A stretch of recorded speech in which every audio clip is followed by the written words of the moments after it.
Assalamu alaikum everyone. How are you all? I hope all you are doing good by the grace of Almighty. So after long days, we are here for an online session which is brought to you by TRSC Online Student Plus. And our today's topic is on voice change based on imperative sentence only. And one more thing to be added that this is Mohammad Tanvir Ahmed and I have been working as an assistant teacher of English in Tangail Residential School and College. So let's not wait any more time and discuss about voice change based on imperative sentence. Dear students, let's get started. Dear students, now let's know what is an imperative sentence or how we can identify a sentence whether it is imperative or not. The very easy and the very common identification rules of imperative sentence is just to check at the beginning of the sentence if there is a verb or a let written or not. আমি যদি বাংলায় বলি বিষয়টা হচ্ছে আমরা যদি কোনো বাক্যের শুরুতে let দেখতে পাই অথবা যে কোনো ধরনের ভার্ব, ফর এক্সাম্পল আমরা যদি একটা বাক্য লিখি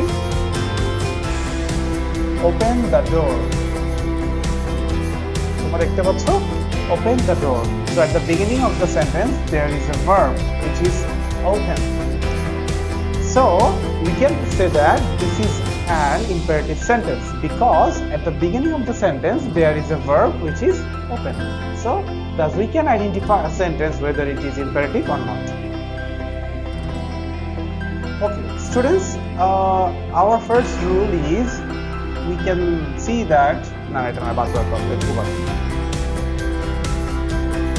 So our first rule is if there is a verb written at the beginning of the sentence, the answer will be like this. So we have written close the door. Dorjata bondho koro. This is an imperative sentence. So if you want to convert this sentence into passive, so first of all we have to write down let. Because imperative বাক্যকে যখন হচ্ছে আমরা solve করতে যাব তখন হচ্ছে আমাকে একদম ভ্যারি বেসিক রুলস যে হচ্ছে আমাকে বাক্যের শুরুতে লেট লিখতে হবে। তো আমরা লেট লিখলাম এখানে স্ট্রাকচার ওয়াইজ। লেটের পর হচ্ছে অবজেক্টকে সাবজেক্ট করতে হবে। সো এই বাক্যটাতে the door is an object, we have to write down this object as a subject in passive sentence. So এখানে দ্য ডোরটা হচ্ছে সাবজেক্ট, তারপর একটা বি দিতে হবে বিকজ ইম্পারেটিভ বাক্যে সবসময় বি ইউজ করতে হয়। সো আমি এখানে রুলস অনুযায়ী বি ইউজ করছি and at the end of the sentence there we have to write down the verb is in participle form, that means V3. for example আমরা যদি বলি যে go went gone, আমরা যে বলছি গান, এই গানটা হচ্ছে V3, সো এখানে V3 হিসেবে ক্লোজড ইউজ হচ্ছে। বাক্য আমাদের অ্যাক্টিভ বাক্যে ভার্ব 1 ছিল ক্লোজ, এটা V3 হয়ে যাবে ক্লোজড। ওকে, সো এটা হচ্ছে আমাদের first rules. So let's go to rules number 2। Okay, number 2 rules is যদি আমার বাক্যে এখানে ভার্ব না থাকে, যদি আমার ডু নট থাকে, মনে রাখতে হবে ডু নট। আমরা একটু আগে রুলস যেটি দেখেছিলাম সেখানে আমার ভার্ব ছিল বাক্যের শুরুতে ক্লোজ দ্য ডোর। এখানে আমি দেখতে পাচ্ছি বাক্যের শুরুতে ভার্ব নাই, বাট এখানে ডু নট ইউজ করা হচ্ছে। তাহলে do not close the door, দরজাটা বন্ধ করো না, এখানে আমার ডু নট বাক্যের শুরুতে ইউজ করছে। সো এটা মেবি তোমাদের জন্য একটু কনফিউজিং হতে পারে যে হচ্ছে আমার তো ভার্ব নেই, জায়গাটায় ডু নট ইউজ হচ্ছে, তাহলে এটাকে আমরা কিভাবে সলভ করতে পারি? ওকে, এখানে কঠিন কিছুই নেই, আগেরটার মতো একদম হুবহু রুলস আমরা এখানে ইউজ করবো। জাস্ট বাক্যের শুরুতে আমি ডু নটের জন্য এখানে ইউজ করবো let not. So just do নটের জায়গায় লেট নট অ্যান্ড আগের রুলসের মতো সব কিছুই অবিকল থাকবে। তারপরে হচ্ছে আমরা অবজেক্টকে সাবজেক্ট করে ফেলবো। দ্য ডোর হচ্ছে আমার প্রশ্নের বাক্যের অবজেক্ট অ্যান্ড আমি যখন এটাকে অ্যান্সার লিখছি তো এটা হয়ে যাচ্ছে আমার এখানে subject. So let not the door, আগের রুলসের মধ্যে এখানে আমাকে মাস্ট বি ইউজ করতে হচ্ছে, আমি এখানে বি ইউজ করে দিচ্ছি অ্যান্ড অ্যাজ ইউজুয়াল ভার্বটা ভার্বের 3 নাম্বার হয়ে যাচ্ছে which is closed, close, closed, closed. So this is একদম ক্লিয়ার।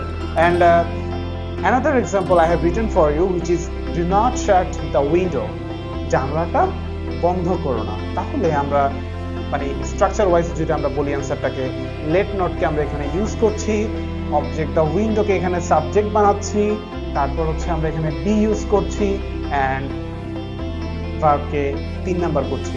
সো তোমরা অলরেডি দেখতে পাচ্ছ এখানে আমি ভার্বের 3টি ফর্ম লিখেছি, বিকজ এটা খুবই ব্যতিক্রম এবং কিছু কিছু ভার্ব থাকে যেটার V1, V2 and V3 are the same. So এটা একটু কনফিউজিং আমাদের জন্য। ফর এক্সাম্পল আমরা যদি বলি যে কাট, কাট কাট কাট, এটার কিন্তু V1, V2, V3 আইডেন্টিফাই করা একটু টাফ। সো আমরা এই ধরনের ভার্বগুলোকে একটু যাতে চেষ্টা করব আমরা ভার্বগুলোকে আগে থেকে জেনে রাখা, যাতে করে আমাদের V1, V2, V3 আইডেন্টিফাই করতে বেশি ঝামেলা পোহাতে না হয়। সো আমরা 3 নাম্বার রুলসে চলে যাচ্ছি। So students, this is our rules number 3, which is লেটের পরে যদি ব্যক্তিবাচক অবজেক্ট লেখা থাকে। আমি কিছু ব্যক্তিবাচক অবজেক্ট তোমাদের সুবিধার্থে লিখে দিয়েছি, এগুলো তোমরা প্রশ্নে পেতে পারো, যেমন মি, আস, ইউ, দেম, হিম, হার, এগুলো হচ্ছে ব্যক্তিবাচক অবজেক্ট। এগুলো যদি আমার ইম্পারেটিভ ভয়েস চেঞ্জ করতে গেলে আমরা যদি বাক্যে পাই, আমরা কিন্তু একটু আগে রুলস করেছি, open the door, let the door be opened, do not open the door, let not the door be opened। But এখানে আমরা কি করব, আমরা যদি বাক্যেই যদি আমরা লেট দেখতে পাই, তাহলে এই ধরনের বাক্যগুলোকে আমরা কিভাবে সমাধান করবো একটু দেখে নিয়ে চলো। আমার লেট যুক্ত বাক্যে সবসময় ব্যক্তিবাচক অবজেক্ট থাকবে, যেমন লেট মি প্লে ফুটবল, এটা অর্থ হচ্ছে আমাকে ফুটবল খেলতে দাও। এখানে তুমি দেখতে পাবে যে হচ্ছে মি হচ্ছে আমাদের এখানে ব্যক্তিবাচক অবজেক্ট। তাহলে আমরা অ্যান্সারটাকে কিভাবে লিখবো, আমি তোমাদের জন্য স্ট্রাকচার লিখেছি, স্ট্রাকচারের সাথে মিলিয়ে আমি অ্যান্সারটা করে দিচ্ছি। সো তোমরা দেখতে পাবে ফার্স্টে আমার যদি বাক্যের শুরুতে লেট দেওয়া থাকে, I have to write down the let as usual, লিখলাম লেটটাকে। তারপর লেখা আছে স্ট্রাকচারে যে অবজেক্টকে আমার সাবজেক্ট করতে হবে।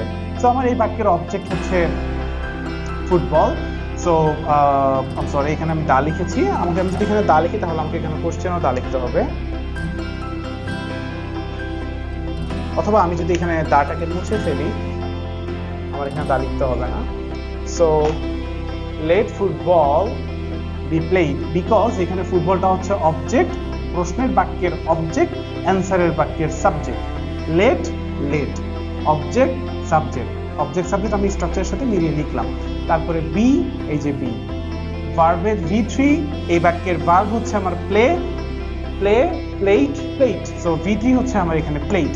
এরপর আমাকে এখানে রুলস অনুযায়ী একটা বাই লিখতে হবে, অ্যান্ড প্রশ্নের বাক্যের যে আমার এখানে আমার ব্যক্তিবাচক অবজেক্ট ছিল সেটিকে আমার এখানে শেষ পর্যন্ত লিখে দিতে হবে। আমি এখানে লিখেছি ব্যক্তিবাচক অবজেক্ট।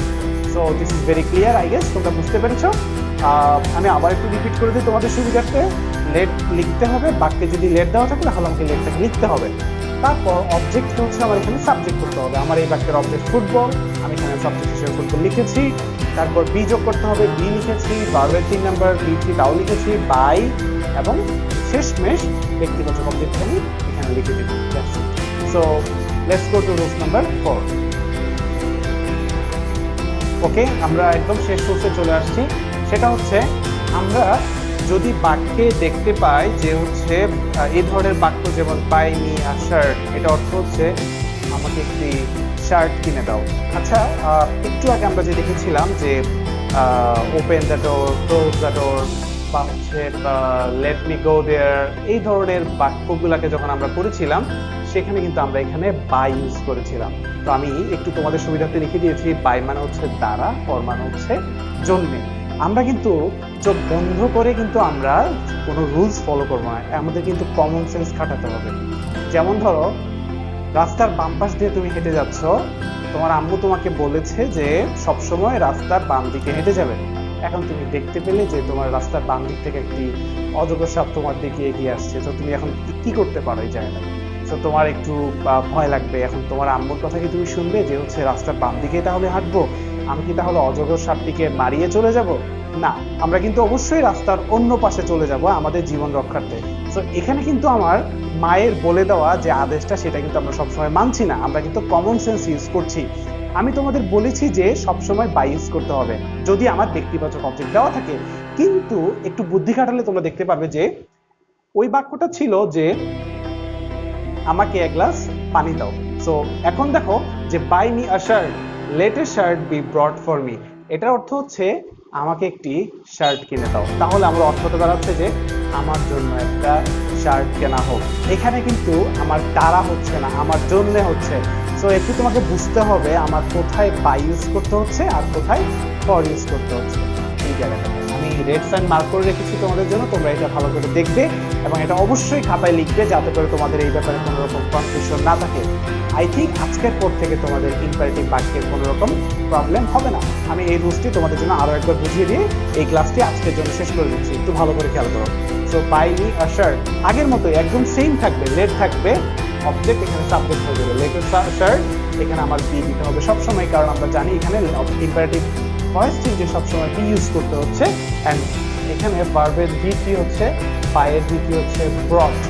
বাট তোমরা একটা জিনিস মনে রাখবে যে হচ্ছে এখানে কিন্তু বানানটা নিয়ে একটু কনফিউশন কাজ করে সবারই, আমি কম বেশি, আমি তোমাদের জন্য বানানটা একটু ক্লিয়ার করে লিখে দিচ্ছি। দেখো একটু, let a shirt be bought, BOUGHT, কারণ বাই বট বট। বাট আরেকটা জিনিস আমাদের এখানে কনফিউশন হিসেবে কাজ করে, সেটা হচ্ছে যদি আমার এখানে ব্রিং থাকে, ব্রিং আর বাই এই দুইটার B2 আর B3 খুবই কনফিউজিং, জাস্ট একটা ডিফারেন্স হচ্ছে আর। তাহলে যদি ব্রিং থাকে তাহলে হবে কি ব্রিং ব্রট ব্রট। যদিও প্রোনাউন্সিয়েশনটা ইংলিশে আর উচ্চারণটা হয় না, আমি তাও আরটা উচ্চারণ করে দিচ্ছি তোমাদের সুবিধাতে, যাতে তোমাদের বুঝতে ইজি হয়। তাহলে যদি আমরা বাই থাকে তা আমরা দিব হচ্ছে বট বট, এখানে কিন্তু কোনো রকম আর ইউজ হচ্ছে না। সো তোমরা দেখতে পাচ্ছ যে আমি কিছু ব্যক্তিবাচক অবজেক্ট এখানে লিখে দিয়েছি, এগুলা দিয়ে যদি আমার কোনো বাক্য দেওয়া থাকে এবং সেখানে যদি কোনো জন্যে বোঝায়, যেমন give me a glass of water, আমার জন্য বা আমাকে এক গ্লাস পানি দাও, বা আমার জন্য এক গ্লাস পানি আনো, সামথিং, তাহলে let a glass of water be given for me, আমার জন্য এক গ্লাস পানি দাও।